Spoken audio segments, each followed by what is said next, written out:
My wife Jennifer stood in our kitchen, in our house that we'd spent 9 years paying off together, and said with a smile that didn't reach her eyes, "Let's be realistic, David. You can't even afford a lawyer. So just sign the papers, and we can both move on." I looked at the divorce settlement she'd slid across the granite countertop. She wanted the house. She wanted half my retirement account. She wanted $4,500 monthly alimony for 5 years. And she wanted me out in 30 days. I took a slow breath and replied, "You're probably right. I'll look these over." Her smile widened. What Jennifer didn't know, what she couldn't possibly have known because I'd never told her, was that my estranged older sister Catherine was one of the most feared divorce attorneys in the state. We hadn't spoken in 8 years, not since our father's funeral, when harsh words about his estate had driven a wedge between us that seemed permanent. But in that moment, watching my wife's triumphant expression, I knew exactly what I had to do. Here's what Jennifer didn't know about me. I'm careful, methodical.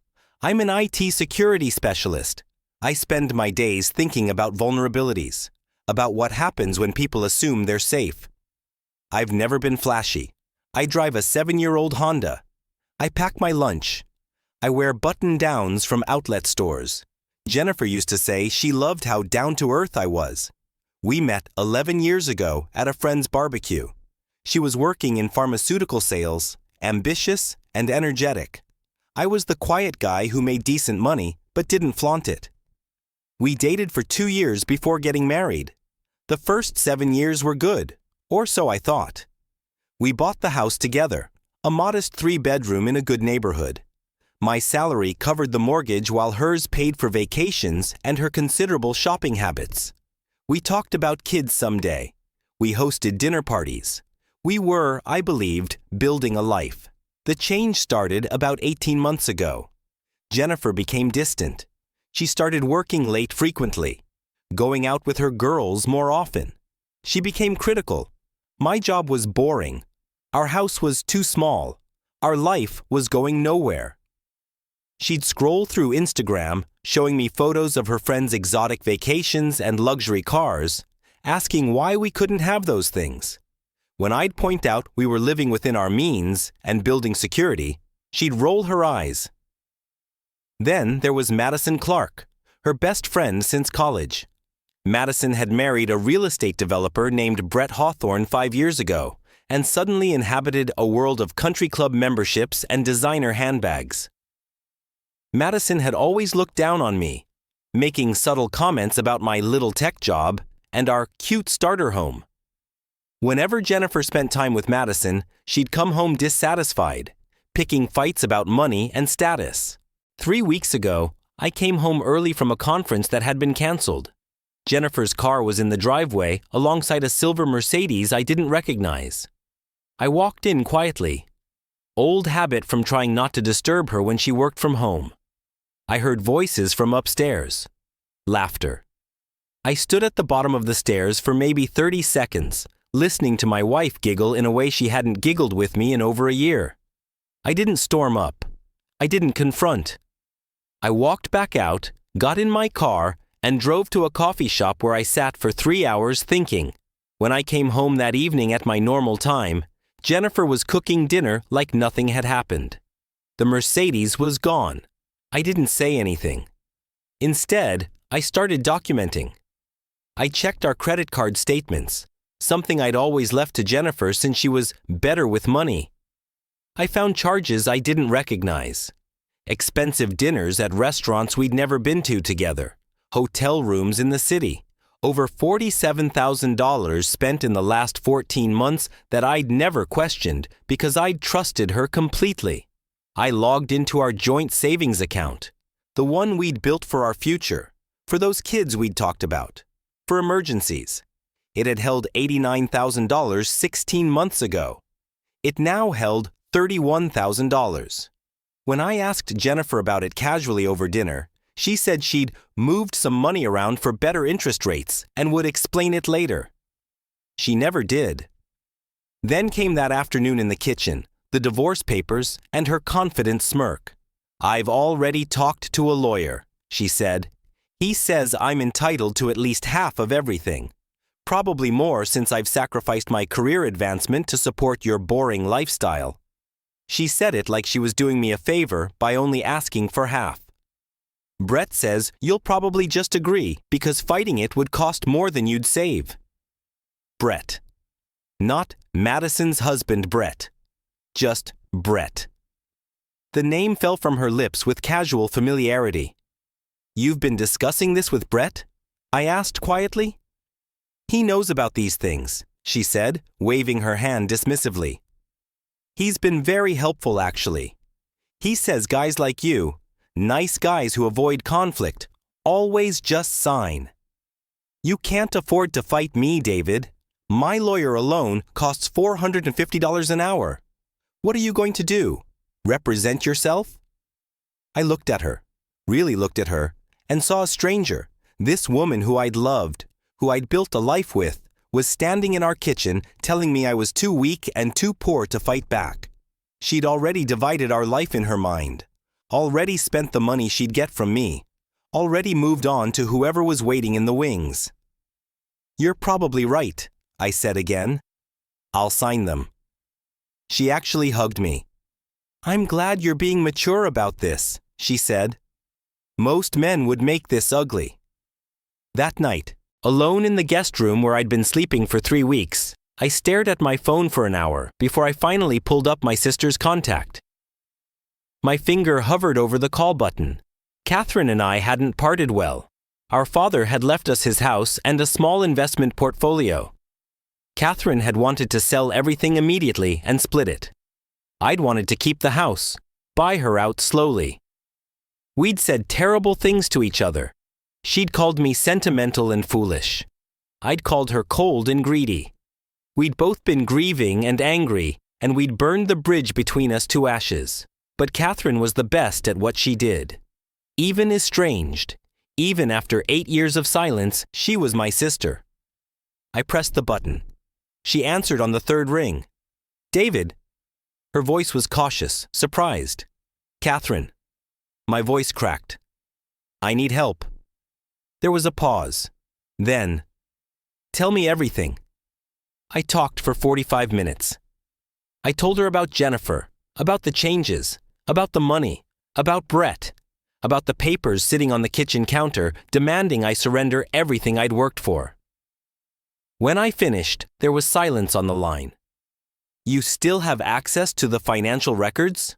Catherine asked, her voice shifting into lawyer mode. Everything. She doesn't know I've been documenting. Good. Don't sign anything.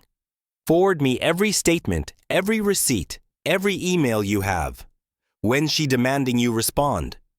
She wants an answer by Friday, 5 days. Perfect. We'll give her an answer on Friday. Catherine paused. David, this is going to get ugly. She's going to wish she'd been honest with you. Is that okay?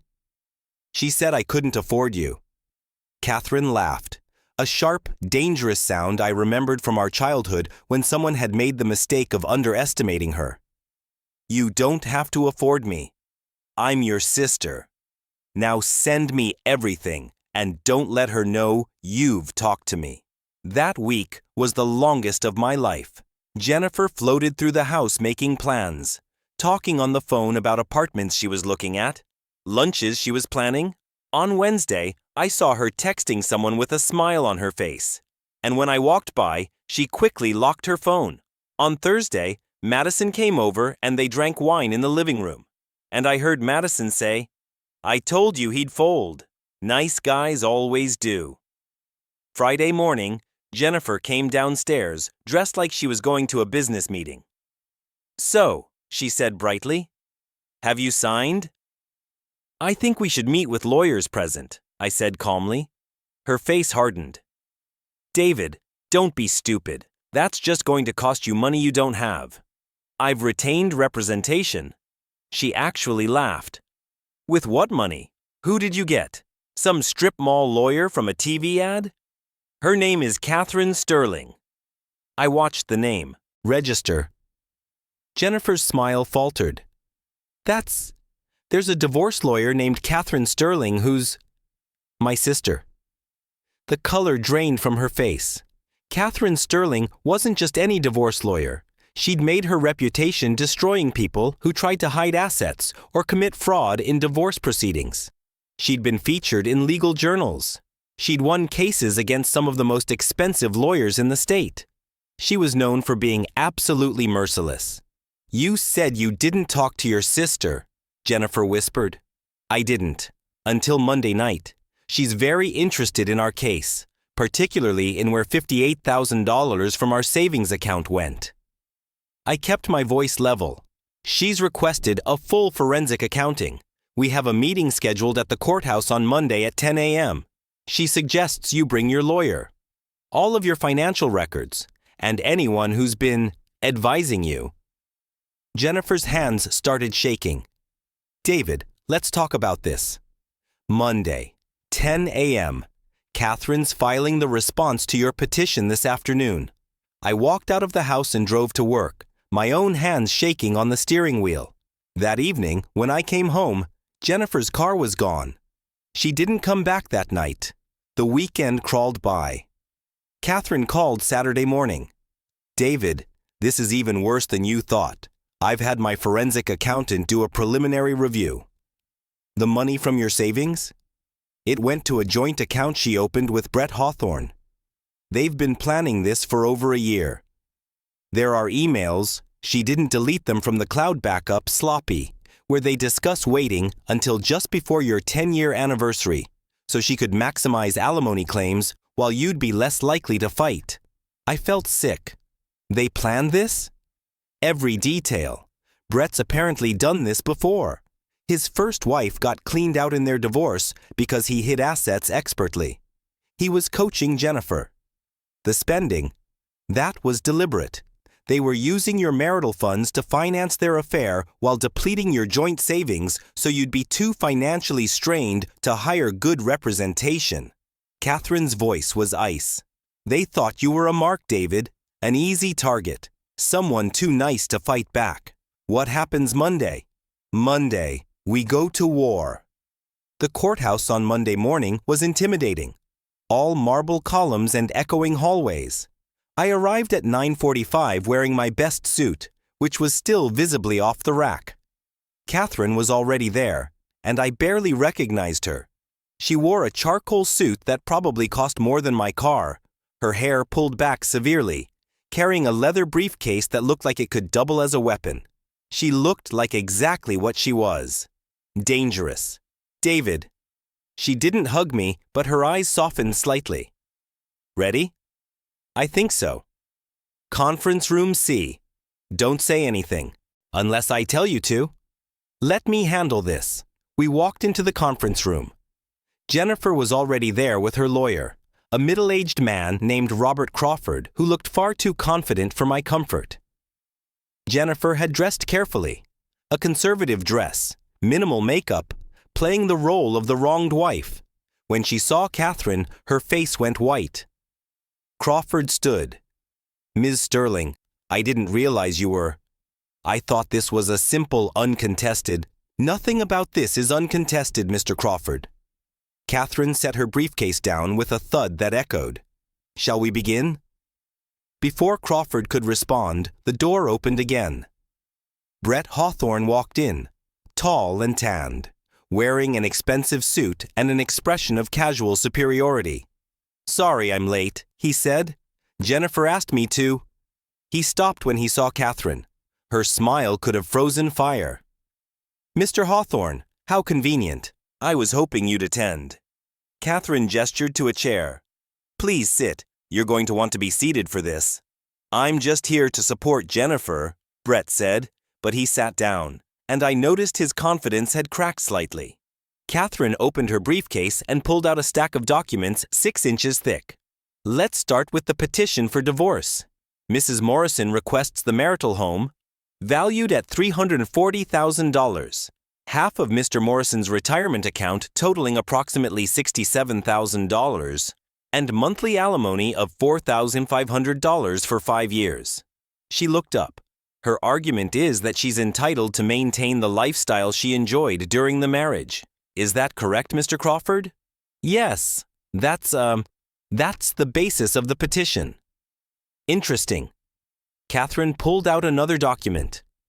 Because according to the forensic accounting we commissioned, Mrs. Morrison has spent $47,300 of marital funds over the last 14 months on expenses that exclusively benefited herself and Mr. Hawthorne here.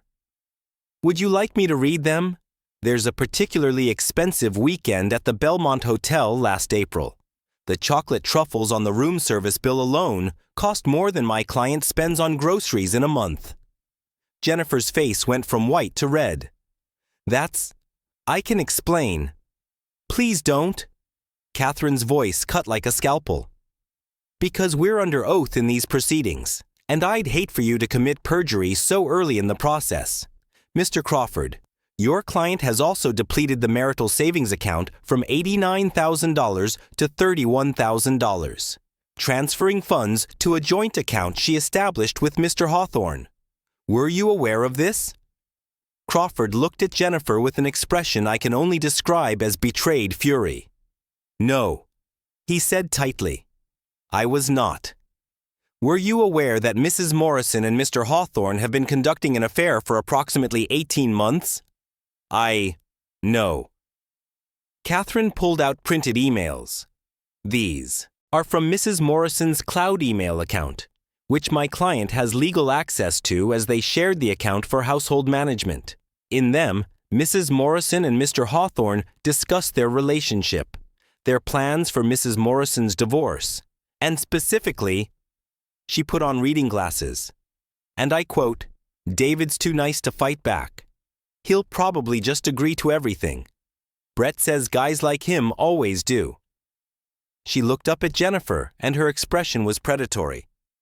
You've spent over a year spending my client's money on your affair, depleting his savings, and planning to take his house based on the calculation that he was too weak and too poor to defend himself. Is that accurate? Jennifer's lawyer put his head in his hands. Brett Hawthorne had gone very still, staring at the table. Here's what happens next, Catherine continued, her voice conversational but absolutely firm. We're going to depose every witness. We're going to subpoena every financial record. We're going to request all communications between Mrs. Morrison, Mr. Hawthorne, and Madison Clark. Yes, Mrs. Clark is on our witness list too. And we're going to document exactly how marital funds were spent on an extramarital affair, while Mrs. Morrison lied to my client about their financial situation. Ms. Sterling, Crawford said weakly, perhaps we can discuss a more reasonable settlement. The time for reasonable settlements ended when your client handed my client papers, demanding he surrender everything he'd worked for while mocking his inability to defend himself. Catherine's voice could have cut steel. We're going to trial. And when we're done, your client will be fortunate to leave this marriage with her car and her clothing.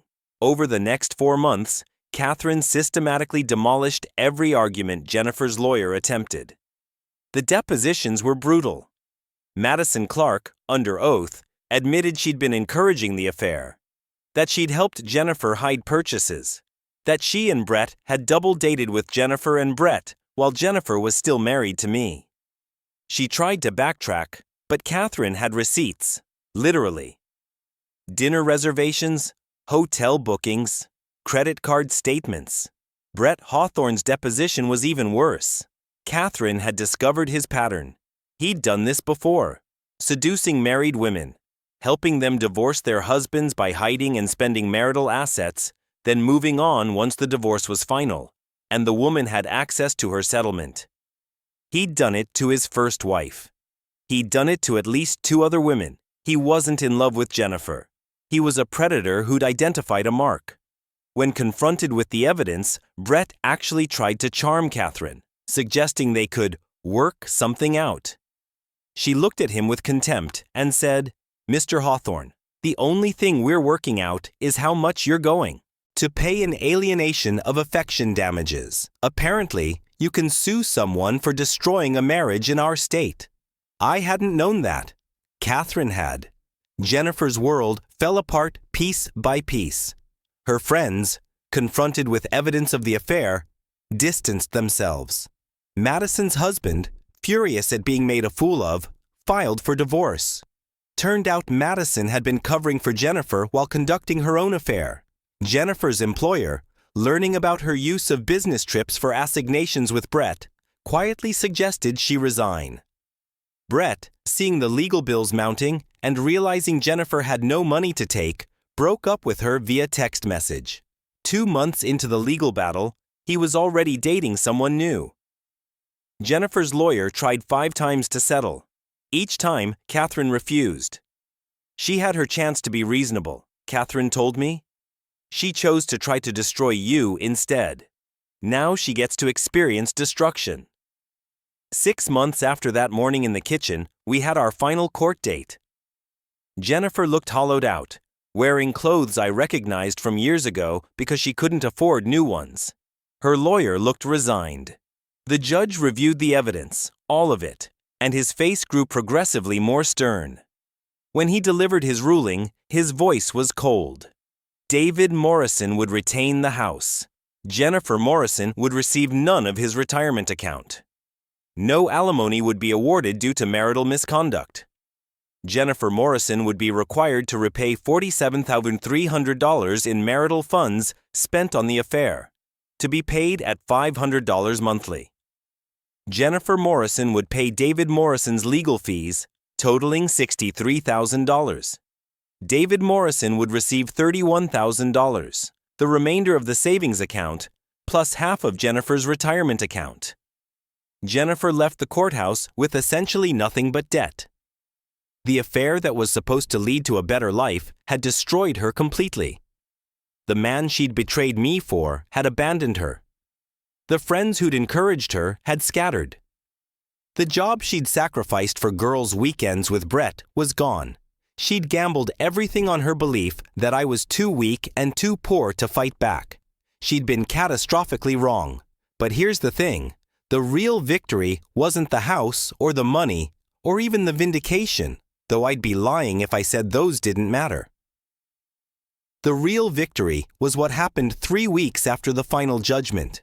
Catherine and I were having coffee, something we'd started doing weekly during the legal battle. We'd talked about our father, about the fight that had separated us, about 8 years of stubborn silence. We'd apologized, we'd cried. We'd remembered the good parts of being siblings before grief had poisoned everything. "I'm thinking about buying Dad's house from the estate," Catherine said suddenly. "It's still in probate hell because neither of us could agree. But maybe we could fix it up together, the way we used to talk about before he died. Our father's house was a century-old Victorian that needed extensive work. We'd spent hours as kids planning how we'd restore it someday.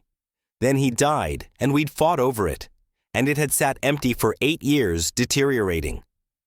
I'd like that," I said.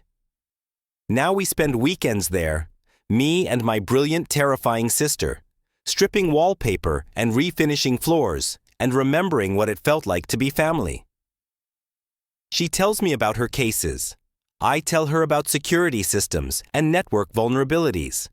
We order pizza and argue about paint colors and laugh about things that happened when we were kids. Jennifer's greed, her affair, her absolute certainty that I couldn't afford to fight her, all of it forced me to swallow my pride and make a phone call I'd been too stubborn to make for 8 years. She thought she was isolating me, leaving me with nothing, destroying me financially and emotionally. Instead, she gave me back my sister.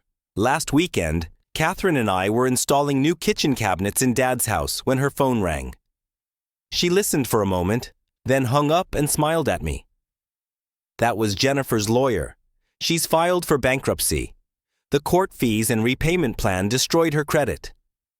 I waited for the satisfaction, the vindication, but it didn't come. I just felt tired. "She made her choices," I said.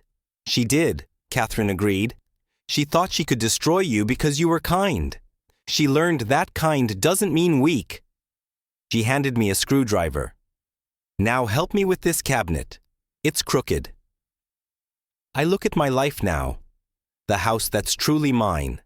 The financial stability Jennifer tried to steal. The relationship with my sister that I'd thought was lost forever.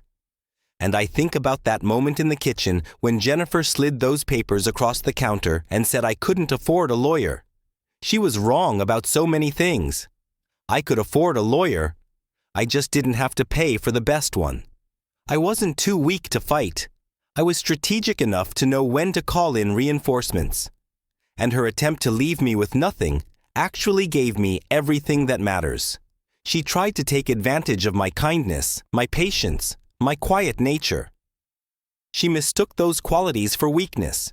She learned too late that the most dangerous opponent is the one who's underestimated, who has nothing left to lose, and who has family that will go to war for them. Jennifer said I couldn't fight her. She was right. I couldn't. But Catherine could. And did. Actions have consequences. Jennifer's actions brought consequences she never imagined. Mine brought me back to family, to truth, to standing up for myself. Sometimes the best revenge isn't just winning. It's discovering that what you win back is worth so much more than what you were fighting for in the first place.